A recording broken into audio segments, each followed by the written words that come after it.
Well, good morning. Day 3, my vanity card for today. This is Tommy Ellison, and enjoying watching all of your live videos that you guys have been posting.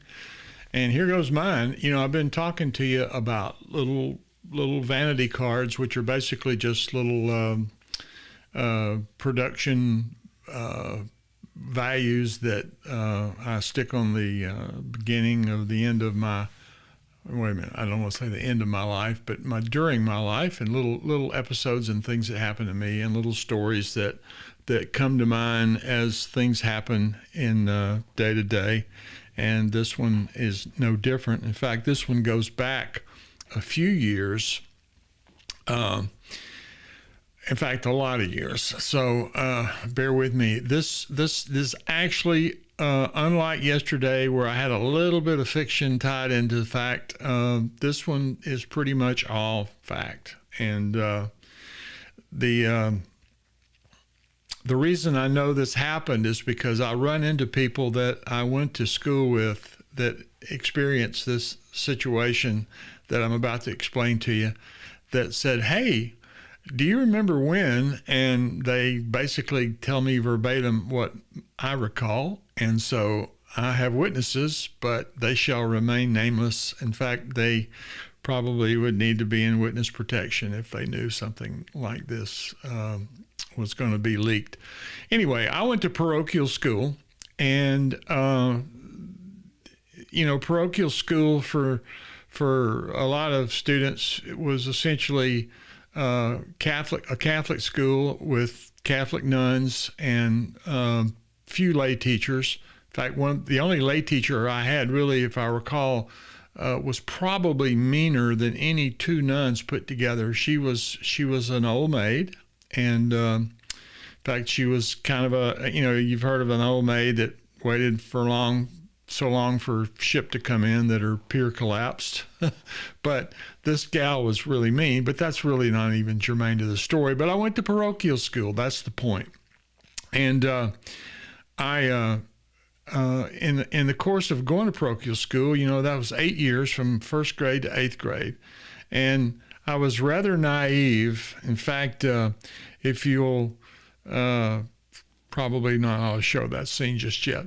But I was rather naive when I was in parochial school. I was kind of a sheltered life. I didn't have a whole lot of friends because I never lived in a place where there was a lot of people around me. My family lived out in the country to a large degree for a while, and then we moved to the city. But living in one town and going into a parochial school in a different little town adjacent to it, I didn't have a lot of school friends that lived near me, and I didn't have a lot of community friends that went to school with me. So it was kind of a strange situation, I guess, looking back.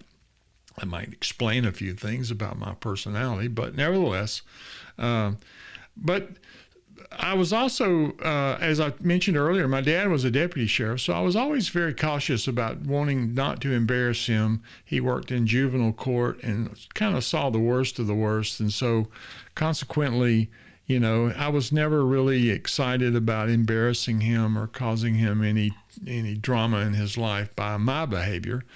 But I was very naive. I guess you would somewhat say, sheltered by my parents. I was the only child the first 10 years I was alive. And so all that kind of comes into play here when you consider my mindset of what was going on when this story took place. I have to give you just a little bit of backstory on this. In fact, I mentioned I don't think I have mentioned this, but my dad was a big turkey hunter. And being a big turkey hunter, if you're not familiar with turkey hunting, in the spring season, you actually use what's known as a turkey caller to call up a gobbler, and that caller kind of replicates the clucking sound of a hen. And so my dad he was raised in a time when they hunted to eat and not necessarily for sport. But he was a great turkey caller. In fact, he was in the top 10 turkey hunters of Alabama the first year the Birmingham News, local newspaper, put together that team of turkey hunters. and it was a great honor for him. But nevertheless, to return to my story, and sorry, I'm chasing a rabbit here a little bit.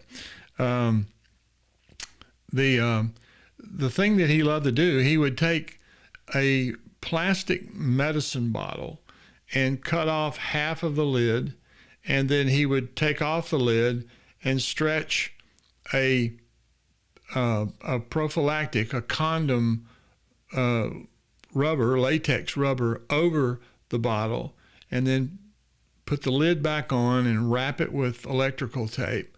And he made what in essence was a little diaphragm, and when you blew into it, you could make a clucking sound like an old hen would make in the spring of the year.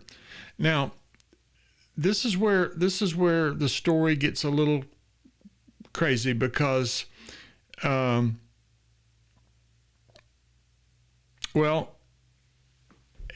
here's the deal. I'm not supposed to be showing those yet, so bear with me, guys. Okay. Those little turkey hunter things that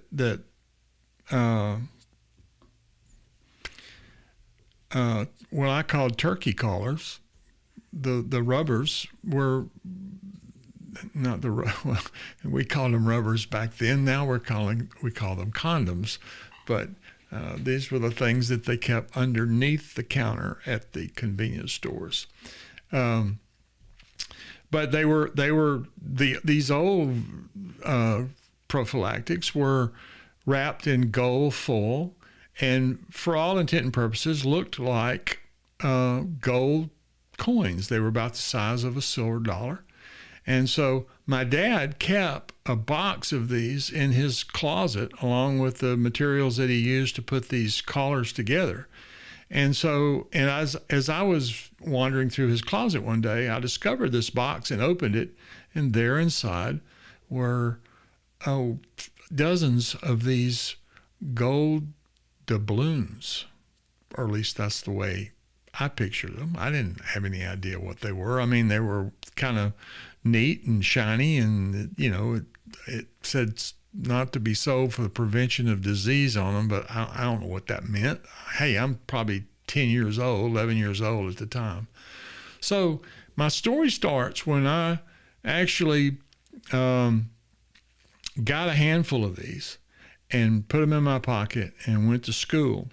And of course, where I went to school, there was like a school playground, and I am not doing well on these Stream Deck buttons. It's live, folks. On the playground, we would all get together and play, and as I was playing with all my buddies from my class, I was out, showing these gold doubloons, and we're playing pirate. We're just a bunch of dumb third, fourth graders on the playground during big recess, having fun and playing our little make-believe games. And so suddenly one of the eighth graders, the older, wiser boys, came over and saw that I was holding these gold doubloons, although he didn't think of them that way. And he said, "Hey, where'd you get those?" And I said, "Well, hey, they're coming from my dad's closet." And he said, "You want to sell them?" And I said, "Well, sure. Yeah, I'll sell you some. How much do you want?" And I said, "I don't know, $quarter." So I gave him the 3 or 4. He gave me $quarter. And you got to remember, $quarter back then was a week's allowance. I mean, I'm like tickled to death. And then he said the magic words. He said, "Do you have any more?" And I said, "Yeah, my dad's got hundreds of them." I learned to exaggerate early in life. And he said, "Well, why don't you bring some more tomorrow? Because I got some buddies that might be interested in buying from you.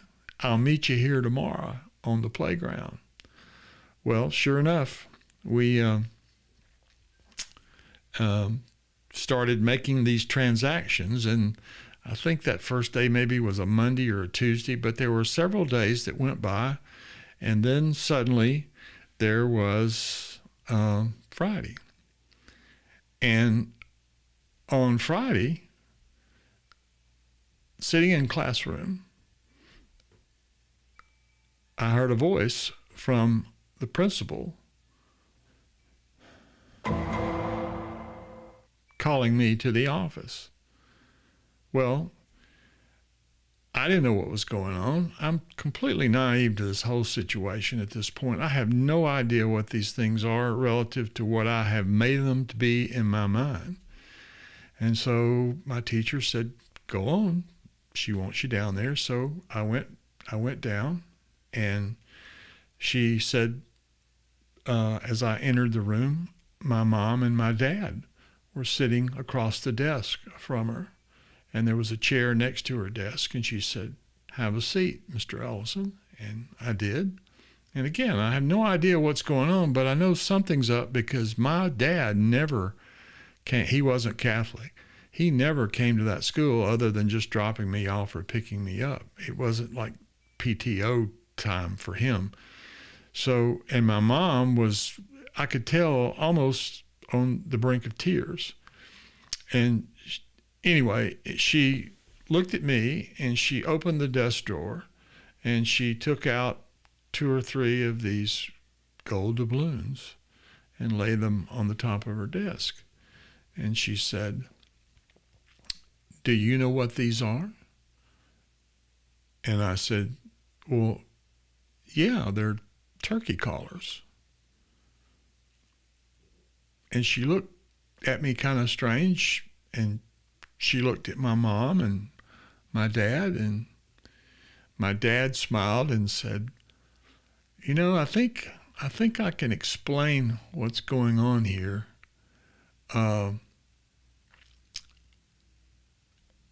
And I'll tell you after he leaves. And she looked at me and she said, what did you say these were? And I said, they're turkey collars.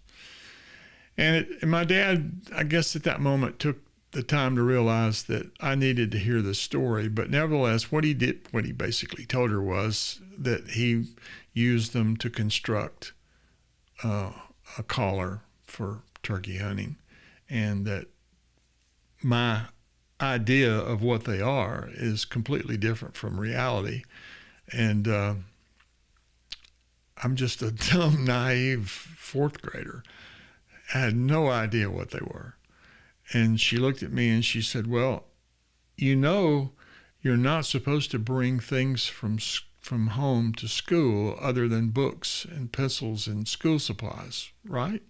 And I said, yes, ma'am. And she said, are you going to bring any more of these to school? And I said, oh, no, ma'am. No, not me. And anyway, that was my short-lived, I guess, experience transacting a little business on the school ground, having completely no idea what I was doing. And again, I had a kid come up to me, or a guy, an adult, come up to me just several months ago and said, hey, Tommy, I haven't seen you since school. Are you still selling condoms on the playground? And I'm like, no, that was the end of it. So anyway, it's a crazy story, but it's just one of the chapters in my weird life. And I thought I might share that with you today. So I hope you enjoyed it, enjoyed sharing a little time with you, and one of my vanity stories that you might get a kick out of. So with that said, I will sign off and look forward to seeing all of your videos today, and look forward to chatting with you live again tomorrow. Take care.